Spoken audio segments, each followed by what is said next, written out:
Hello friends, welcome back to my channel. எல்லோரும் எப்படி இருக்கீங்க? இந்த வீடியோவில் என்ன ஷேர் பண்ண போகிறேன்னு பார்த்தீங்கன்னா, எனக்கு நிறைய பேர் அட்வைஸ் பண்ணுறதும் அண்ட் என்கிட்ட கம்ப்ளைண்ட் பண்ணுறதை பற்றி தான் நான் உங்களுக்கு ஷேர் பண்ண போகிறேன். என்ன சொல்கிறாங்கன்னு பார்த்தீங்கன்னா, நிறைய பேர் என்னோடய குழந்தைக்கு வந்து 2 இயர்ஸ் ஆகுது, 3 இயர்ஸ் ஆகுது, ஆனால் அவங்க எதுவுமே சாப்பிட மாட்டேங்கிறாங்க, நான் தான் ஊட்டி விடணும்னு எக்ஸ்பெக்ட் பண்ணுறாங்க. அண்ட் அவங்களோட திங்ஸ் கூட நான் தான் எல்லாம் எடுத்து வைக்கணும், ஒவ்வொரு ஒர்க்கும் என்கிட்ட தான் சொல்கிறாங்க அப்படின்னு சொல்லிட்டு நிறைய பேர் கம்ப்ளைண்ட் பண்ணுறாங்க. கரெக்ட் தாங்க. இப்போ சின்ன குழந்தையாக இருக்கும்போது நம்ம ஒவ்வொன்றும் நம்ம பார்த்து செய்வோம், நம்மளே ஊட்டி விடுவோம் குழந்தைக்கு, நம்மளே அவங்களோட திங்ஸ்லாம் எடுத்து வைப்போம்.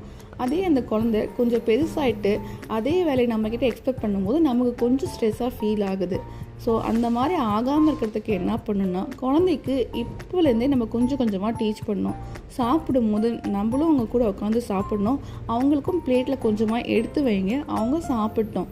அந்த மாதிரி கொஞ்சம் கொஞ்சமாக நம்ம டீச் பண்ணோம் அப்படின்னா அவங்களுக்கு ஓகே நம்மளே சாப்பிட்ணும் அப்படின்னு ஒரு ஐடியா வந்துடும்.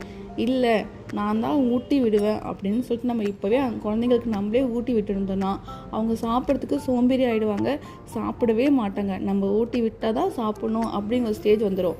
அப்புறம் ஸ்கூலில் போனாலும் நம்ம ஸ்கூலுக்கு போய் ஊட்டி விடணும் அப்படிங்கிற ஒரு ஸ்டேஜ் வந்துடும். ஸோ நீங்கள் இப்போலேருந்தே குழந்தைங்க கொஞ்சம் கொஞ்சமாக பழக ஆரம்பிங்க, அவங்க கொஞ்சம் கொஞ்சமாக கற்றுக்கிட்டோம். ஏன்னா இந்த ஸ்டேஜில் அவங்க கற்றுக்கிட்டா தான் வளர வளர ஃபுல்லாக அவங்களே கற்றுப்பாங்க.